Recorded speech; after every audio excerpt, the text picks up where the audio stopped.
Assalamualaikum warahmatullahi wabarakatuh. Bismillahirrahmanirrahim. Ashhadu an la ilaha illallah wa ashhadu anna Muhammadar Rasulullah. Allahumma salli ala sayyidina Muhammad wa ala ali sayyidina Muhammad. Rabbi shrah li sadri wa yassir li amri wahlul 'uqdatam min lisani yafqahu qawli. Amin. Bismillahirrahmanirrahim.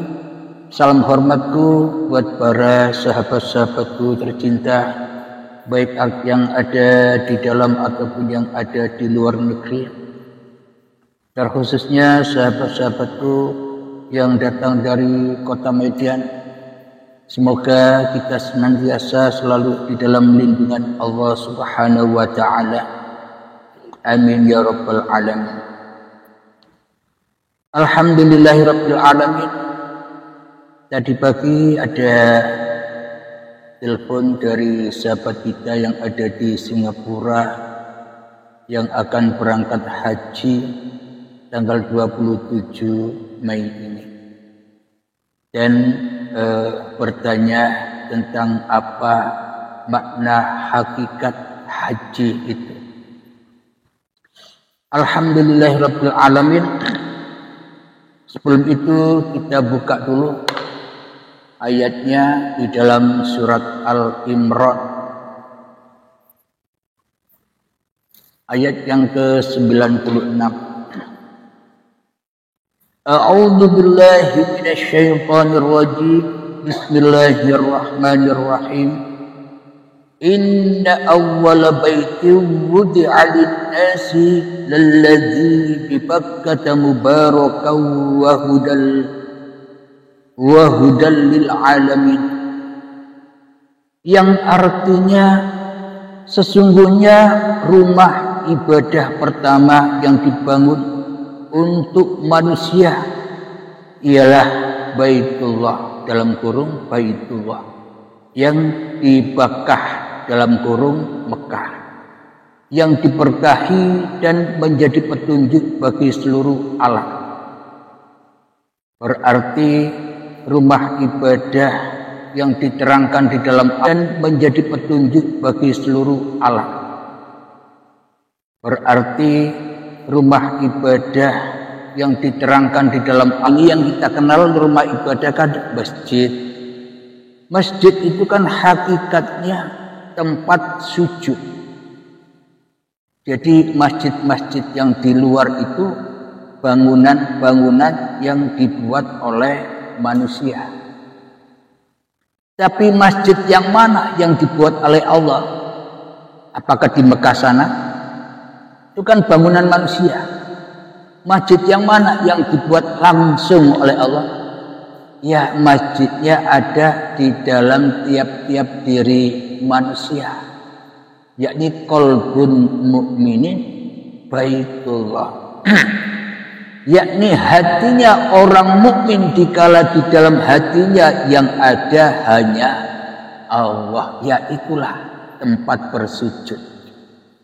Agama apapun kita, golongan apapun kita, aliran apapun kita, bila di dalam hati kita masih qalbun kafirin, baitun nas, rumahnya orang kafir kata Allah di dalam hatinya, bila di dalam hatinya masih dirajai, masih dihuni oleh manusia.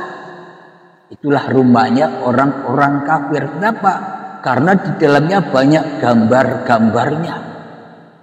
Banyak apa gambarnya? Gambarnya dunia, tahta, keinginan, cita-cita. Itu kan gambar-gambarnya rumah kita selama ini.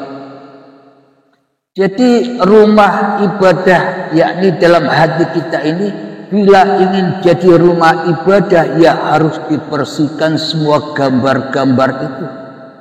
Termasuk diri manusia kita harus dibersihkan. Bagaimana caranya diri manusia kita dibersihkan dari singgahnya kerajaan hati ini? Ya, dipasrahkan direlakan, diridhokan, diserahkan lagi bahwa hidup dan badan inilah bukan milik manusia, tapi milik Allah. Kalau hidup dan badan kita milik manusia, kapan kita beli hidup? Kapan kita beli badan? Kita datang selama ini kan ujuk-ujuk tiba-tiba rampok, ujuk-ujuk tiba-tiba meremani, merampoki Allah. Hidup bukan milik kita, kita aku-akui ini hidup kita. Badan bukan ciptaan kita, tapi kita aku-akui ciptaan kita. Kapan Anda menciptakan badan? Apa buktinya bahwa badan ini selama ini kita anggap sebagai ciptaan kita? Apa buktinya? Kita merasa bahwa kita yang mengerjakan, iya enggak? Kita menyapu seolah-olah kita yang menyapu. Kita makan, kita minum seolah-olah kita yang makan dan yang minum. Kita ibadah seolah-olah kita yang ibadah. Kita berhaji seolah-olah kita yang ibadah. Itulah bukti bahwa kita selama ini merampok badan ini sebagai milik kita. Maka dari itu ajaran agama ini supaya manusia kembali kepada fitrahnya. Apa fitrah manusia? Tidak punya apa-apa. Hidup saja tidak punya, apalagi badan. Terjadinya badan ini kan karena adanya hidup. Bila tidak ada hidup, apakah ada proses pembuatan badan? Anda semua ini kan bukan anak manusia. Kalau memang Anda anak manusia, berarti ayah dan ibu Anda sebagai pencipta Anda. Anda tidak usah lagi ibadah, tidak usah lagi beramal baik. Ikutlah saja kedua orang tua yang menciptakan kita. Meskipun begitu, sangkaan kita bahwa kita dilahirkan dari kedua orang tua kita tak pernah menyatu dengan kedua orang tua kita. Kita masih terpisah. Bahkan kita ngaku, aku berdiri sendiri. Tanpa orang tua pun aku sanggup hidup sendirian, terpisah. Kalau kita anggap bahwa hidup dan badan ini ciptaan orang tua kita, berarti bila hidup dan badan ini bukan milik kita dan juga bukan milik kedua orang tua kita, berarti kita ini dilahirkan dari siapa? Dari Tuhan. Anak-anak Tuhan, bukan anak manusia. Kita ini anak Tuhan, bukan anak manusia. Coba kita hayati biar tidak salah sangka. Bila tak ada hidup pada kedua orang tua kita, apakah orang tua kita ada? Dan bila tak ada hidup pada kedua orang tua kita, apakah orang tua kita bisa bersatu padu sehingga terciptalah diri kita? Berarti itu semua kan ciptaan hidup. Maknanya melahirkan di sini bukan melahirkan seperti kepahaman manusia, yakni Allah itu menciptakan semuanya. Tidak bergerak sebiji zarrah pun tanpa Allah. Jadi semua ini sejatinya Allah. Bila manusianya sudah tidak ada lagi. Bila manusianya masih ada, semua ini Allah pengakuannya palsu, syahadatnya palsu. Kenapa? Diri manusianya masih ada. Jadi kepahaman hanya sebatas kepahaman. Inilah bukti bahwa seluruh manusia itu wajib beribadah haji. Maknanya beribadah haji diwajibkan bagi seluruh umat manusia itu supaya manusianya menjadi fitrah bila manusianya kembali kepada Tuhannya. Apa sih fitrahnya manusia? Kalau fitrahnya Allah wujud, wajib bagi Allah ada. Fitrahnya Allah.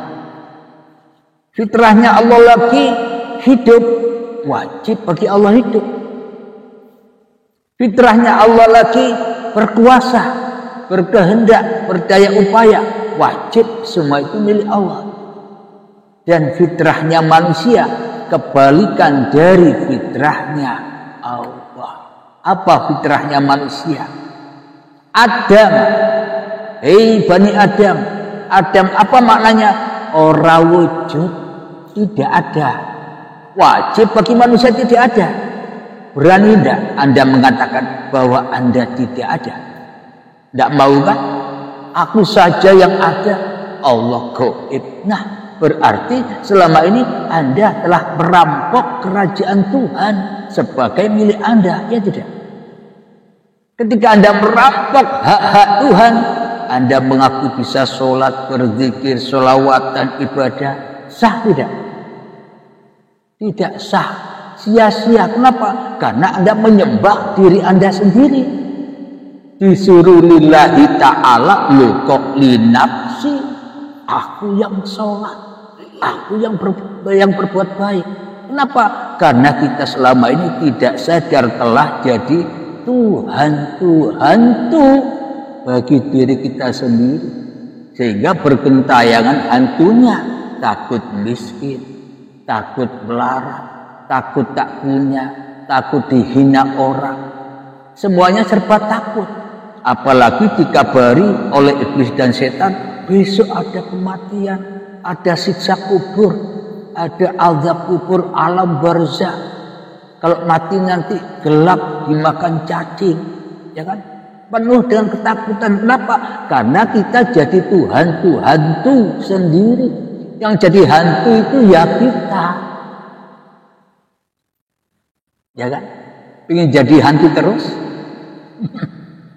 Kalau ingin lulus jadi hantu harus ketemu dengan hari kiamat, baru lulus jadi hantu. Hari kiamat itu apa? Qiyam itu berdiri, bukan hancur leburnya alam ini. Kiamat. Apa maknanya? Kesadaran diri. Itulah kiamat. Setelah sadar bahwa manusianya menggapai fitrah diri manusianya yang tadi merasa wujud, maka sudah tak ada lagi, yang ada hanya Allah. Tadinya yang merasa hidup, maka ia tak merasa hidup lagi. Kenapa? Yang hidup hanya Allah. Tapi ini harus dengan keyakinan atau kenyataan yang sempurna, bukan ngaku-ngaku. Bila masih kepahaman manusianya yang ngaku-ngaku, ya. Ngaku-ngaku sudah mati. Bagaimana mungkin kita bisa mati? Wong sudah mati kok kita mau mati-matikan diri kita. Wong sudah mati, ya enggak? Wong kita sudah enggak ada kok kita mau memfanak-fanakan, mentiada-tiadakan diri. Wong memang sudah enggak ada. Bingung sendiri kalau belum mati beneran. Tapi kalau sudah mati beneran, enggak bingung lagi. Nyata. Setelah Anda mati, coba Anda bayangkan. Iyalah, ternyata apa yang ada di dunia ini, apa yang dulu aku lakukan, ternyata semuanya panggung sandiwaranya Allah, bukan milik Anda. Itu terjadi kalau Anda sudah mati. Tapi kalau Anda belum mati, tidak akan terjadi. Khayal, ya enggak? Maka harus benar-benar mati. Supaya apa? Supaya bahagia. Kenapa semua kehidupan ini hanya panggung sandiwara? Jadi yang dimaksud Baitullah, rumah Allah ini, ya masjid atau ciptaan Allah langsung. Apa ini? Ya diri kita ini kan ciptaan Allah langsung. Ya disitulah hakikat Masjidil Haram. Tempat kita kembali. Jadi secara syariatnya disimbolkan ke Mekah yang dohir, Ka'bahnya Ka'bah yang dohir. Tapi bila kita tidak memahami yang batin, kita hanya memahami yang dohir saja, selamanya akan tersesat.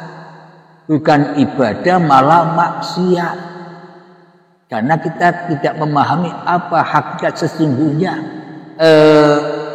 Baitullah dan Mekah itu. Kita lanjutkan ayatnya yang ke-97 di dalam surat Al-Imran. fihi ayatum bayyinatum maqamu Ibrahim wa man dakhalahu kana amina walillahi 'alan nasi hajjul baiti man istata'a ilaihi sabila wa man kafara fa inna Allaha ghaniyyun 'anil 'alamin, yang artinya di sana terdapat tanda-tanda yang jelas. Di antaranya maqam Ibrahim, barang siapa memasukinya dalam kurung Baitullah maka amanlah dia. Dan di antara kewajiban manusia terhadap Allah adalah melaksanakan ibadah haji ke Baitullah. Untuk siapa? Seluruh manusia wajib. Yaitu bagi orang-orang yang mampu mengadakan perjalanan ke sana. Barang siapa yang mengingkari kewajiban haji, maka ketahuilah bahwa Allah Maha Kaya, tidak memerlukan sesuatu dari seluruh alam. Jadi wajib bagi manusia itu pergi haji. Apa maknanya pergi haji? Jadi tamu Allah. Di mana jadi tamunya? Di sini, bukan yang di sana. Maka barang siapa tidak memahami hakikatnya, maka ibadah yang di luar itu ya tak akan sampai kepada lillah, tapi sampai kepada untuk kepuasan hawa nafsunya sendiri saja. Akhirnya setelah beribadah, sholat, ibadah yang lain, setelah kita akui aku yang ibadah, maka tambah sombong. Contoh, ketika kita rajin ibadah, melihat orang yang tidak ibadah dalam hati, kafir.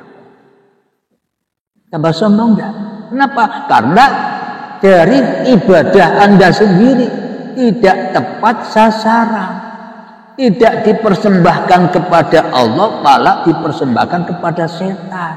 Setan sukanya adu domba. Diadu Anda.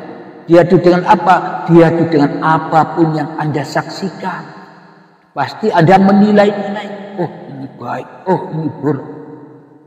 Anda menilai orang yang tidak selevel dengan Anda pasti merendahkan. Kenapa? Kita selama ini hanya jadi pengikut setan yang selalu ingin dipuja, yang selalu ingin dipuji, yang selalu ingin ditinggikan. Kita selama ini tak mau sujud kepada Adam. Siapa setan yang tidak mau bersujud kepada Adam itu? Ya kita. Kita selama ini tidak mau dikatakan bahwa kita tidak ada Adam. Kita maunya aku yang ada, Allah saja yang tidak ada. Ya enggak? Kenapa? Karena hidup kita selama ini hanya jadi perampok saja. Apapun dirampok sebagai milik kita. Itulah sebenarnya yang membuat kita hidup susah, hidup merana, sedih, gelisah, kecewa. Banyak yang ditakuti. Takut hartanya berkurang, takut hartanya hilang. Jadi harta-harta yang kita kumpulkan, yang kita bangga-banggakan, sesungguhnya tidak akan pernah bisa menyelamatkan kita bila tidak kita serahkan kepada di jalan Allah. Kalau kita simpan-simpan, siap-siap suatu saat akan menjadi api untuk membakar diri kita. Ya enggak? Ternyata yang kuperjuangkan, yang mana saya anggap untuk membahagiakanku di dunia ini, setelah semua saya dapatkan malah membakarku. Apalagi ketika saat detik-detik sakaratul maut, tambah sulit, tambah berat kita dengan harta kita. Ya Allah, abot, mau meninggalkan dunia ini abot. Kenapa? Karena harta kita, amal kita, ibadah kita, kebesaran kita ini telah selalu ikut bersama kita. Sulit kita klombet atau kita apa? Dibuka kulitnya, dikuliti. Makanya sakaratul maut itu sakitnya diibaratkan kambing hidup disayat, dipisahkan antara kulit dan dagingnya masih 1000 kalinya sakitnya. Kenapa? Karena kita selama ini paling cinta kepada pernak-perniknya dunia daripada cinta kepada siapa yang menciptakan dunia. Maka dari itu bila kita masih cinta kepada dunia, bahkan kita cinta kepada hidup dan badan yang sebenarnya bukan milik kita ini, maka ya kita hidup susah terus, menderita terus, tidak ada bahagianya.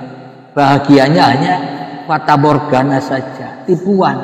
Bahagia sebentar, susah lagi. Barusan bisa bayar utang, ingat hutang yang lain lagi, sebentar aja. Tidak ada tenang-tenangnya hidup. Kenapa? Anda merasa jadi Tuhan.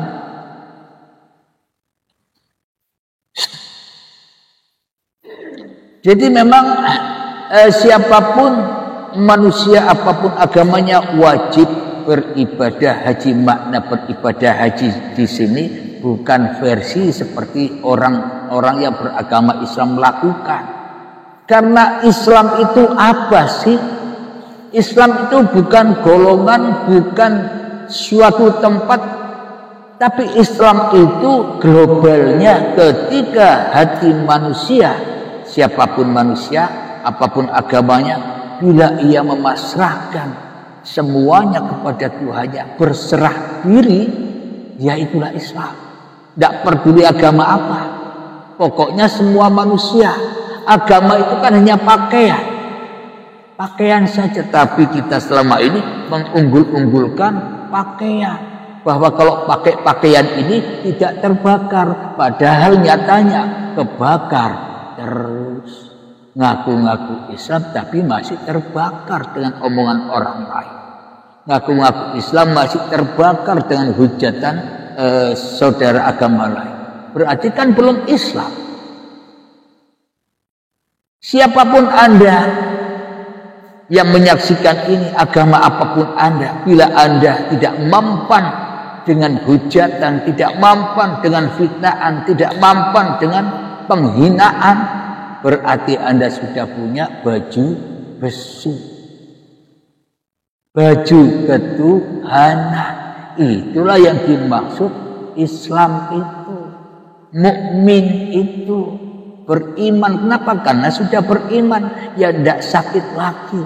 Ibarat Nabi Ibrahim dulu dilempar ke api, tapi ya enjoy saja, berenang di dalam api. Apa maknanya? Meskipun Anda dihadapkan dengan berbagai macam masalah, itu kan api-api, tapi hati Anda bisa enjoy di dalam masalah itu. Kenapa? Anda tahu masalah itu bukan masalah Anda, masalah Allah yang datangkan. Siapa yang berhak menyelesaikan? Apakah Anda? Anda tidak mampu. Kalau Anda merasa bisa menyelesaikan, ya harus dibakar dulu, panas dulu ya. Tapi kalau Anda sudah berpasrah diri kepada Sang Pencipta, apa yang membuat keadaan ini ada, maka enjoy saja, biarlah Allah yang menyelesaikan. Tapi maknanya di sini bukan Anda harus diam. Aku diam saja biar Allah yang nyelesaikan. Bukan itu maknanya. Anda tetap bersyariat, tapi bukan syariat Anda, syariat Tuhan. Apa maknanya? Bila tak ada hidup kan Anda tidak bisa bersyariat. Berarti syariat apapun yang kita kerjakan selama ini kan syariatnya hidup. Anda bisa menelan makanan dan minuman. Siapa sebenarnya yang menelan? Anda apa Allah? Kalau ada orang mati dikasih makanan minuman, masuk tidak? Tidak masuk kan? Kenapa? Karena tidak bisa menelan. Manusia hakikatnya fitrahnya begitu. Tidak bisa apa-apa. Tidak bisa jadi siapa-siapa. Yang bisa apa-apa, yang bisa jadi siapa-siapa, ya hanya yang menciptakan apa-apa dan yang menciptakan siapa-siapa. Kira-kira bisa dipahami? Mudah lah ya. Itulah yang dimaksud haji itu. Haji, syariatnya haji pertama pakai apa? Putih-putih itu. Ihram. Ihram itu apa? Melambangkan hidup dan badan ini suci. Suci dari apa? Suci dari rasa kepemilikan manusianya. Jadi bagi yang sudah tahu haji yang sebenarnya haji selalu pakai ihram. Mensucikan dirinya dari kehadiran dirinya di hatinya. Itulah hakikat ihram itu. Suci bersih. Mayat yang setelah meninggal dikafani putih, ya itulah maknanya suci bersih. Kembali kepada fitrahnya. Kira-kira kalau manusia sudah kembali kepada fitrahnya, disiksa enggak? Senang. Wong sudah fitrah. Enggak bisa lihat apa-apa, enggak bisa jadi siapa-siapa, enggak kepingin apa-apa, senang enggak? Yang tersiksa itu ketika manusianya masih ingin apa-apa, mikir apa-apa, merasa dirinya yang bisa berbuat, merasa dirinya yang berkuasa untuk melakukan apa-apa. Ya itulah siksa, capek di neraka terus. Neraka itu bukan neraka yang dibayangkan manusia. Nar, api di dalam dadanya. Apimu neraka, narmu yang selama ini Anda pelihara, kan pelihara neraka. Sehingga Anda jadi malaikat malik, kepemilikan, merasa memiliki segalanya. Ya itulah malaikat malik. Jadi jangan bayangkan wajah malaikat malik, ya wajah kita sendiri malaikat malik. Semua sudah ada di dalam diri. Kata Allah, wa min anfusikum, dan semua sudah ada di dalam dirimu, isinya alam semesta ini. Afala tubsirun, kenapa kamu tidak menyaksikan itu? Kok sukanya lihat yang di luar, sedangkan yang di dalam dirinya jadi kuburan. Kuburannya sendiri tak pernah disambangi, bahasa Jawanya, dikunjungi. Kita sibuk mengunjungi orang lain. Kita lebih percaya kepada orang lain daripada kita percaya pada diri kita sendiri. Ya enggak? Kita lebih mencari keselamatan kepada orang lain daripada kita mencari sendiri. Kalau Anda tidak tahu ilmu hakikat dan makrifat, bisa ditolong. Nabi Muhammad bisa menolong Anda, wong Anda tidak mau ditolong. Yang bisa menolong ya kita sendiri. Sama kisahnya Nabi Nuh dan anaknya Kan'an. Ayo anakku, masuk ke dalam bahtera ini agar kamu selamat. Tidak, aku tinggi, aku bisa menyelamatkan diri aku sendiri. Ya kan? Sudah ditolong, tidak mau. Sama dengan kita. Jangan kita berharap-harap syafaat, pertolongan. Tidak ada. Syafaat dan pertolongan itu kita yang gerak, kita yang berupaya untuk mencari keselamatan itu.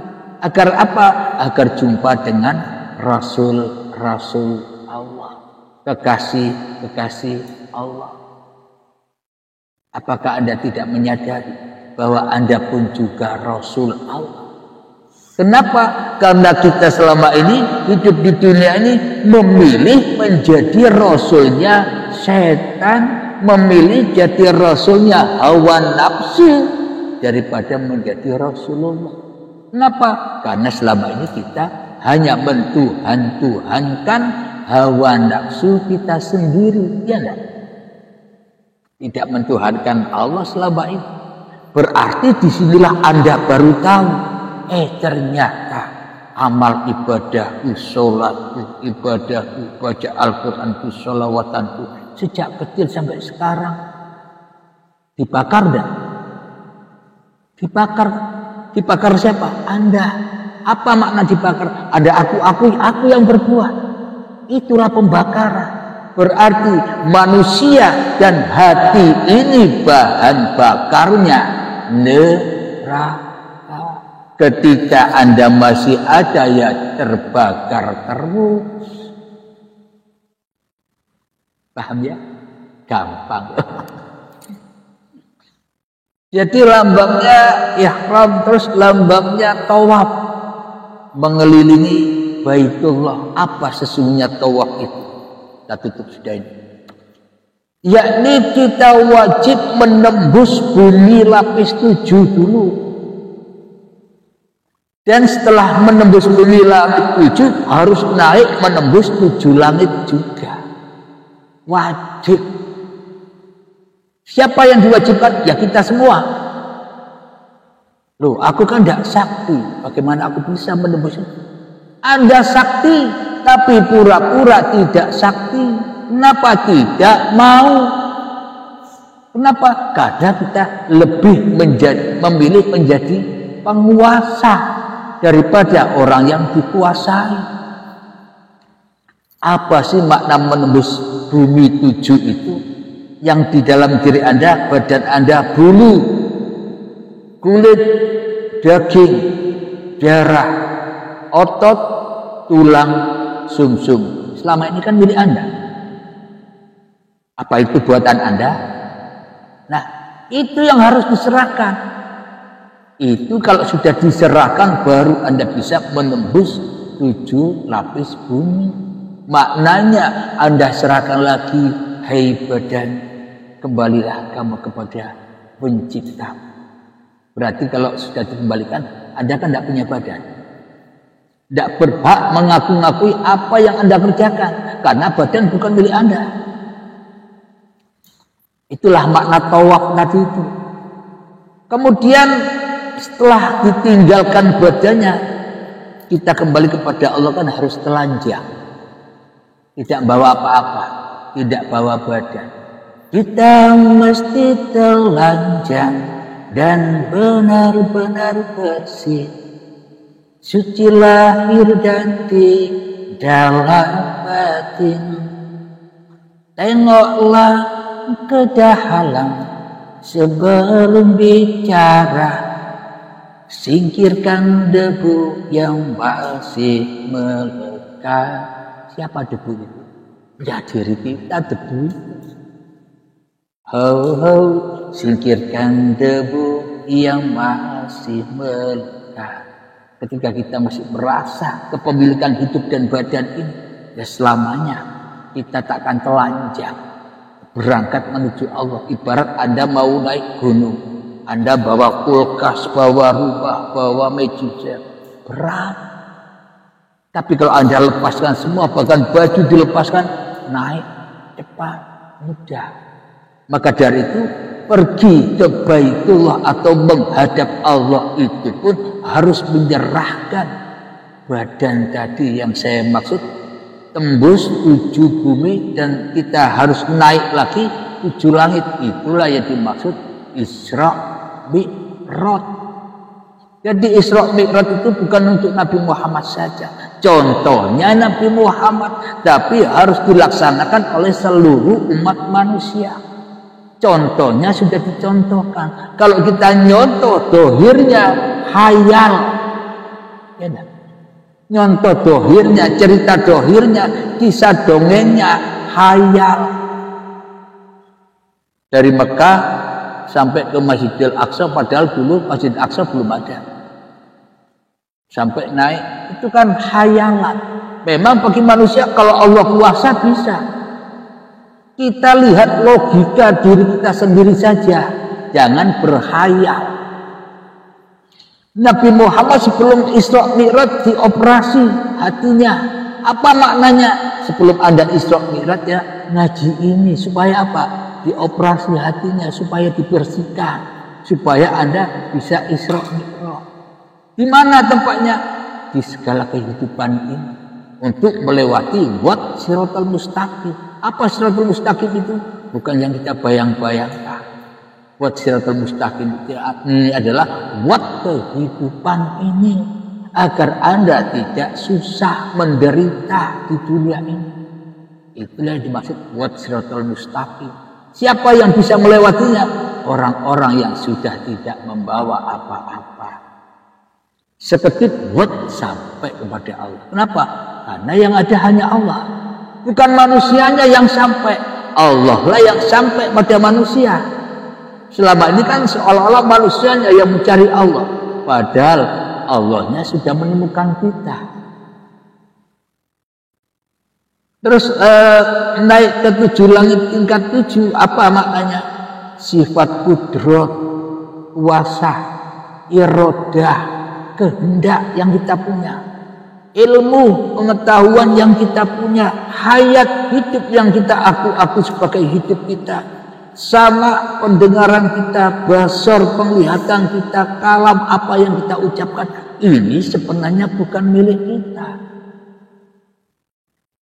Ya inilah milik Allah. Bila sudah dilepas semua baju-baju kemanusiaan, maka fitrahlah manusianya. Itulah yang dimaksud insan kamil. Manusia yang sebenar-benarnya manusia. Wis randuwe opo-opo. Radadi sopo-sopo. Inilah manusia yang laisa kamislihi syai'un.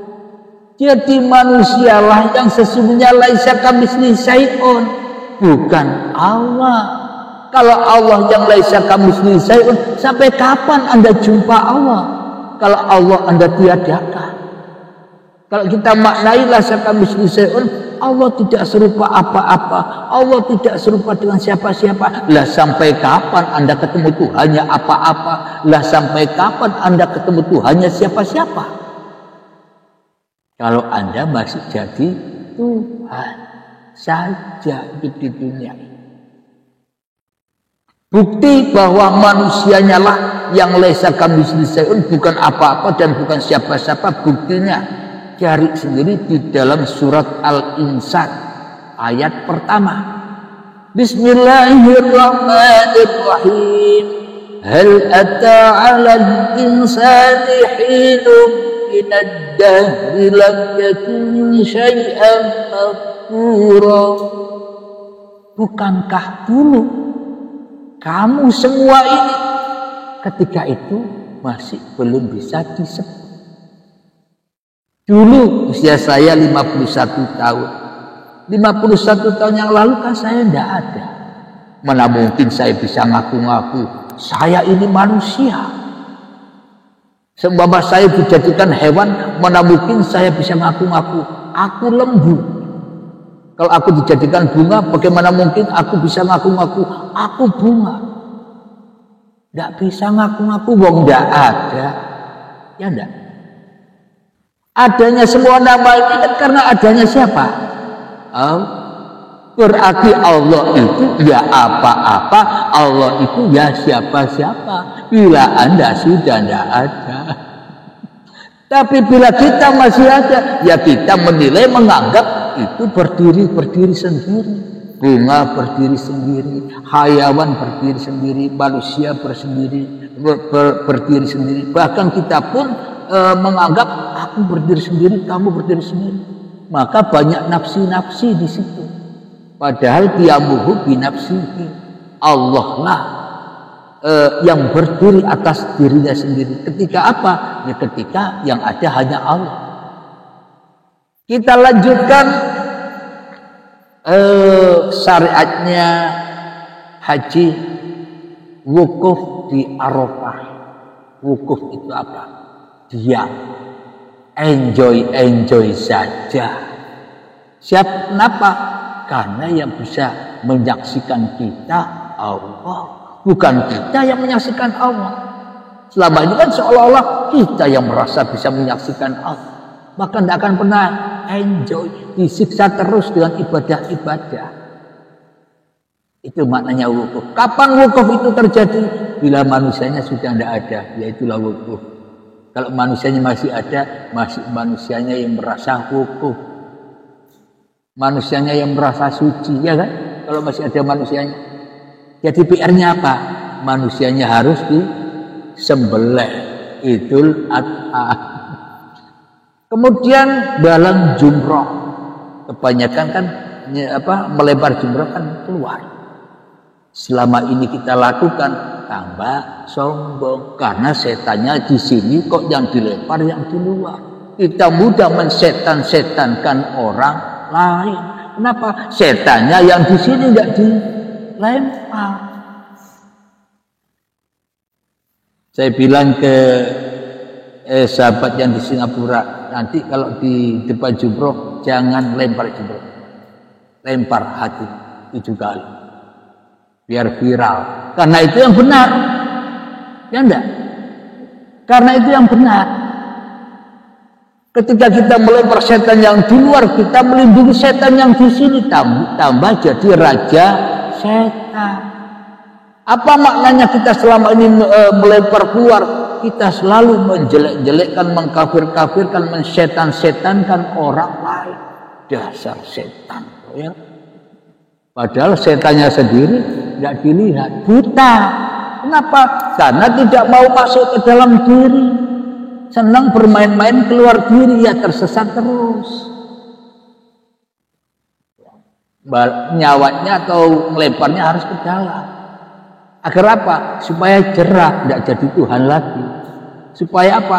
Dilempari terus, supaya kita mau bersujud kepada Adam, mau jadi anak cucunya Bani Adam. Apa maknanya? Hei Bani Adam, hei anak cucunya yang tidak ada. Tidak ada kan Adam? Tidak ada.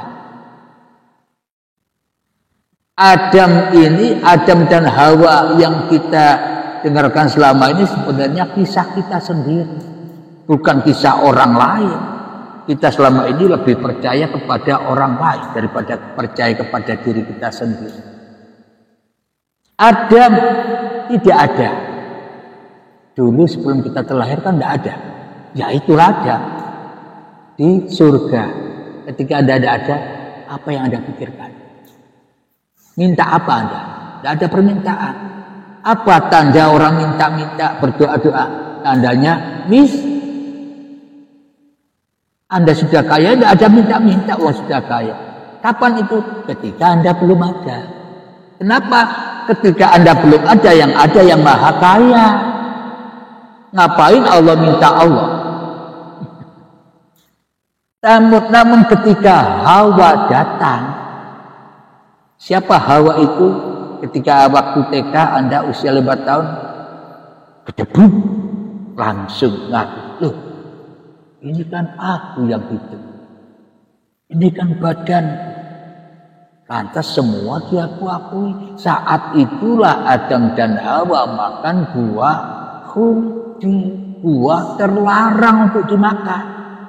Kenapa? Selama engkau makan buah khuldi, hidupmu najis terus. Ibadah sholat dan amalnya najis kan? Apa itu ibadah? Bukan. Hakikat amal soleh dan hakikat ibadah itu bila yang beraf'al hanya Allah, maka zatullah, sifatullah, asma'ullah, af'alullah kan milik Allah semua. Kita tidak punya apa-apa. Ya itulah yang dimaksud amal soleh, amal yang suci bersih dari rasa kepemilikan kita. Bila kita masih merasa beramal, ya jadi malaikat Malik, menjaga neraka panas terus. Malik kan rasa kepemilikan. Selama Anda berani berserah diri kepada Allah, semakin kaya, semakin tidak ada beban. Enjoy hidup di dunia, wong punya Allah. Diposisikan apa saja, miskin kata orang, tapi kita tidak miskin. Kalau kita miskin, Anda ya tidak punya hidup dan badan. Berapa harganya hidup dan badan? Orang berobat sakit jantung aja berapa? Kaya kita ini, tapi kita tidak mensyukuri kekayaan kita. Yang miskin terus mindsetnya. Yang dipandang hanya seberapa uang. Yang dianggap itu menyenangkan hati, padahal setelah uang habis susah lagi, datang lagi, senangnya sebentar, ngalir lagi, susah terus. Tapi kalau kita sudah kembalikan semua kepada Allah, kita akan jadi keran yang mana membagikan rezeki-rezeki dari Allah tadi. Jadi kerannya. Ketika keluar keran itu enjoy saja. Wong bukan dari aku, milik Allah, ya kembali kepada Allah. Ya itulah yang dimaksud lillahi ta'ala. Jadi itulah sekilas babakan tentang haji. Jadi intinya supaya kita selamat di dalam menyerahkan diri kepada Allah, ya harus melewati rukun Islam. Rukunnya selamat pertama apa? Syahadat. Syahadat itu apa sih? Asyhadu an la ilaha illallah wa asyhadu anna Muhammadar Rasulullah. Itu kan kalimat syahadat, bukan syahadat. Syahadat yang sebenar-benarnya syahadat itu apa? Ketika Anda sudah tak merasa syahadat. Syahadat yang sebenarnya ketika Anda sudah tak merasa hidup. Syahadat yang sebenarnya ketika Anda sudah tak merasa punya daya upaya lagi, yaitulah syahadat. Itulah berserah. Kalau Anda sudah serahkan semuanya kepada Allah, kaya enggak? Kaya. Apa yang Anda takutkan? Apa yang Anda mau minta-minta lagi? Wong Allah lebih tahu daripada Anda. Kenapa kita selama ini minta-minta? Karena kita nganggap Allah buta. Kita nganggap Allah tuli. Kita nganggap Allah bakhil medit. Makanya dimintai. Itu kan anggapan kita selama ini. Pantas kita beriman pada Allah tapi masih begitu. Bagi orang-orang yang sudah syahadatnya benar, enjoy saja, tidak minta-minta lagi. Wong kaya, dunia ini untuk kita, bukan kita untuk bahan bakarnya dunia. Selama ini kan seolah-olah kita untuk dunia, cari uang, jungkir balik, siang malam. Ternyata ketika sudah didapatkan malah tidak membahagiakan, malah bakar saja. Ya tidak. Alhamdulillahirabbil alamin. Itulah yang dimaksud syahadat itu. Intinya seluruh manusia apapun agamanya, kita harus baca sejarah diri kita masing-masing. Kita wajib baca kitab suci kita masing-masing, bukan kitab suci yang di luar, tapi kitab sejarah kita sendiri. Anda usia berapa? Dulu aku, sebelum aku ada, aku di mana? Di mana ada? Di Tuhan. Ya enggak? Karena Anda berasal dari Tuhan. Itulah yang dimaksud orang yang memahami anak-anak Tuhan. Karena manusianya sudah menyerahkan dirinya kepada Tuhan. Jadi anak Tuhan itu hanya istilah saja. Orang-orang yang bertakwa kalau bahasa Islamnya. Orang-orang yang beriman bahasa Islamnya. Bagi orang yang beragama lain, anak-anak Tuhan. Maknanya, mana mungkin ada manusia bisa menciptakan manusia. Selama ini kan keyakinan kita seolah-olah manusia bisa menciptakan manusia. Apa itu tidak mensekutukan Allah? Secara kita tidak menyadarinya selama ini kan? Berarti siapa orang tua kandung Anda? Itu yang dimaksud anak-anak Tuhan itu orang-orang yang sudah berserah kepada Allah, yakni hidup sudah diberikan lagi kepada hidupnya Allah. Itulah jalan yang lurus.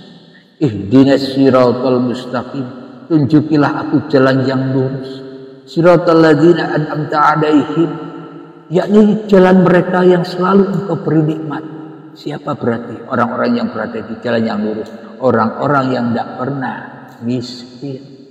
Orang-orang yang tidak pernah susah, nikmat terus. Enjoy saja. Nonton Allah sambil makan popcorn. Enjoy saja di dunia ini. Bukan Anda. Bukan kuasa Anda. Nah, bagi orang-orang yang sudah benar syahadatnya, maka akan punya dua mata. Mata dohir dan mata batin. Selama ini yang kita punya kan hanya mata dohir. Satu mata yang batin picak, buta. Apa itu bukan dajjal? Dajjalnya sudah datang kok didiamkan. Nunggu-nunggu dajjal yang halu. Nunggu-nunggu dajjal yang khayalan. Apa saya berhayalan? Orang-orang yang sudah meninggal lebih dulu kan tidak ketemu Dajjal. Kenapa? Dajjal dianggap Dajjal sosok. Padahal Dajjalnya sendiri tidak diperangi. Itulah karena apa? Menghayal. Agama hanya jadi hayalan, bukan jadi tuntunan. Jadi Dajjal yang bayangan, yang ditunggu, Dajjal yang nyata. Kita biarkan menguasai kita, ya kan? Nah, disinilah kita terbangun dari mimpi-mimpi kita selama ini, mimpi ibadah, mimpi sholat, mimpi berbuat baik, semua itu hanya mimpi. Selama ini kita tertidur, sudah lama kita ditidurkan Dajjal, itu Dajjal.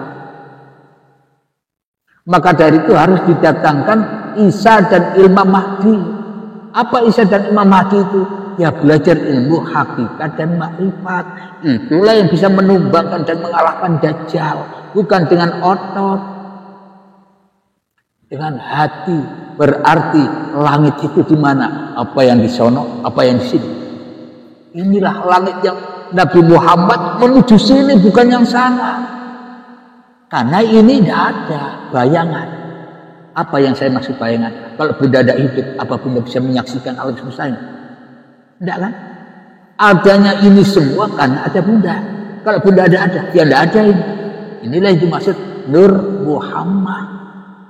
Siapa Nur Muhammad? Ya anda inilah Nur Muhammad yang dimaksud. Tiap-tiap diri manusia. Jangan membayangkan, jangan menisbatkan Nabi Muhammad yang sudah wafat. Kita sampai kapanpun tidak akan bisa bertemu dengan Nabi Muhammad yang sudah wafat. Berarti syahadat kita selama ini kan syahadat palsu. Asyhadu an la ilaha illallah wa asyhadu anna Muhammadar Rasulullah. Aku bersaksi tiada Tuhan selain Allah dan aku bersaksi bahwa Nabi Muhammad utusan Allah. Kapan kita bisa menyaksikan Nabi Muhammad? Oh, Nabi Muhammadnya sudah wafat. Ya Muhammad yang hidup inilah yang disaksikan, ya diri Anda sendiri. Saksikan ayat-ayat kitab-kitab Anda sendiri bahwa apapun yang Anda perbuat, sucikan dari apa? Dari diri Anda. Ya itulah yang dimaksud wudhu. Setelah itu sudah dibersihkan, maka itulah syahadat, sholat, zakat, puasa, haji. Semoga yang singkat ini bisa menggugah kita dari tidur panjang kita, agar bisa menjadi syafaat hikmah dalam kehidupan kita selanjutnya. Amin ya rabbal alamin. Dan saya akhiri dulu sebelum tanya jawab. Saya akhiri dulu. Assalamualaikum warahmatullahi wabarakatuh.